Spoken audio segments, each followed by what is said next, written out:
From the corny slashers to those A24 flicks where the monster is a metaphor for my unresolved parental issues, I love them all. But my favorite kinds have always been the creature features. And the slimier, stickier, stinkier, and wetter the better. Today at Top 5 Scary, I'm inviting you inside my personal bestiary of the best, most horrifying movie monsters that you'll be checking under the bed for. I'm Taylor Smith, and this is Top 5 Scary Horror Movie Monsters that'll haunt your dreams. Let me know down below in the comments who I missed that you would have loved to have seen. Narrowing it down to 5 was like picking favorite kids. Number 5, the Annihilation Bear. First up on our list is Annihilation Bear. We love the Annihilation Bear. Annihilation was a 2018 cosmic horror flick, and if it slipped through your watch list, and it probably did because this thing was a box office failure, regrettably, please pause this video, open up a new tab to Amazon Prime, rent it, and then come back to me in 115 minutes, okay? I'll wait. Okay, perfect. Welcome back. Pretty good, eh? Should have seen that one in a theater. And how about that one scene with the bear? Okay, for those of you who didn't watch, Annihilation is about a mysterious alien force called the Shimmer that has been expanding from a meteor crashed into a remote area outside an army base. Everything affected by the Shimmer is mutating in bizarre, strangely beautiful fractal ways, biological life merging together in ways it shouldn't, like a giant cosmic gumbo. A biology professor and an army veteran named Lena is sent to investigate after her thought-to-be-deceased husband shows up at home mysteriously and starts convulsing violently. She's then joined by a crew of scientists and researchers to explore the Shimmer and unearth its mysteries. Now, if you can remember all the way back to that first paragraph about 15 seconds ago, I mentioned a scene with a bear. In a movie with ridiculously star-studded cast and fantastic performances across the board, the movie is utterly stolen by one horrifying, cosmically monstrous mutant bear. There are no small parts, just small mutated bears. Like any good cosmic horror story, as the protagonists venture deeper into the Shimmer, they start to turn on each other. And one of the heroines ties the others to the chairs, where they're apprehended and hunted by this thing. A rotten, diseased mess of skin, and who knows how many different beings merged into this poor bear. They surmise that the creatures it's killed before have started to become grafted inside of it. We can see a human skull at the side of its head, and even inside the mouth, we can see another human set of teeth. The way this thing sounds, too, the mix of human screams and bear howls, is the kind of thing I'm still thinking about vividly 4 full years after seeing this. Annihilation Bear was barely even in the movie, and yet it sticks with me like a bad dream. Number 4, the Xenomorph. One of the most iconic horror movie monsters and a mainstay of pop culture iconography. When you think of an alien, if you don't think of a little gray man with big black peepers, it's very likely you think of the Nostromo's 8th passenger. Is it a little obvious of a choice to be on this list? Maybe. But I don't think I could sleep knowing that I didn't have the Xenomorph on the list. It just didn't feel right. Birthed by surrealist Swiss painter and all-around nightmare man, H.R. Giger. By the way, are there any of his paintings behind me right now? Are there any H.R. Giger paintings we can even show on YouTube? Anyway, the Xenomorph is the alien in the movies. Giger wanted an alien that looked vaguely human, but armored and protected from all outside forces. He wanted something with no eyes, so you wouldn't be able to tell if it was looking at you, instead having a human skull with empty sockets. If you want a little peek into Giger's mindset, in case his incredibly disconcerting paintings weren't enough, Giger himself had nothing but love for his baby, saying, "I wanted my alien to be a very beautiful thing. A monster isn't something disgusting. It can have a kind of beauty." And I guess he's right. You know, to each their own. There's definitely a real beauty in a constantly salivating, seemingly invincible, completely stone-cold killing machine with acidic blood, 2 sets of jaws, no drive beyond self-preservation, hunger, and procreation, and a penchant for stalking its prey remorselessly. I mean, that's exactly what it says I'm looking for in my Tinder bio. Number 3, the Brundleely. Jeff Goldblum is probably one of Hollywood's most celebrated and beloved weird guys. Everything he does is immediately lovable, and he has got such a friendly, inviting face.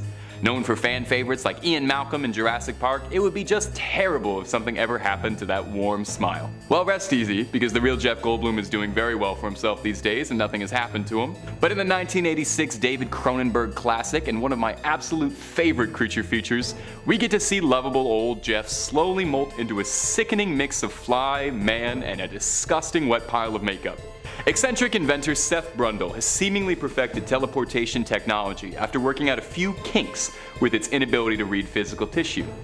And after a night of poor scientific judgment and desperate to impress a girl, Brundle teleports himself and it seems like it goes off without a hitch, except for the unnoticed housefly that enters the machine with them. From here, we watch Seth descend painfully slowly into a sloppy abomination. Brundle doesn't just step out of the machine already fly, no. We get to watch the poor guy's skin model, his face fall apart, watch his limbs start to bend the wrong ways until it all culminates with Brundle being reborn as a new species, the Brundlefly, which looks less like a man or a fly and a lot more like a complete mess of carapace and wet hairy boils. Now the original Fly definitely has its moments, and I recommend you check it out. In that one, we watch a man swap his head and his arm for a fly's in a real classic 50s drive-in B-movie kind of way. And it's a ton of fun, Vincent Price is great in it, but it won't ruin your night the way looking at Sweet Goldblum turning into the Brundlefly will. But hey, they're both absolutely great, but I've got a real preference for the Cronenberg one. Number 2. Pinhead and the Cenobites.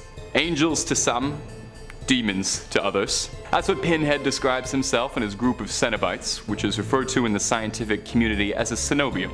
You're welcome, you learned something today. Unless you're a fan of the films and you're already nodding your head in agreement, you might be asking yourself, what's a cenobite?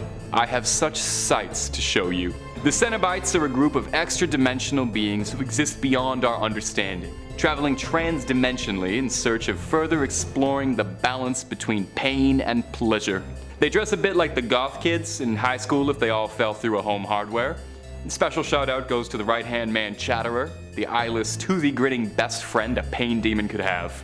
Mysterious and utterly disgusting, these seemingly humanoid travelers love nothing more than a good case of suffering.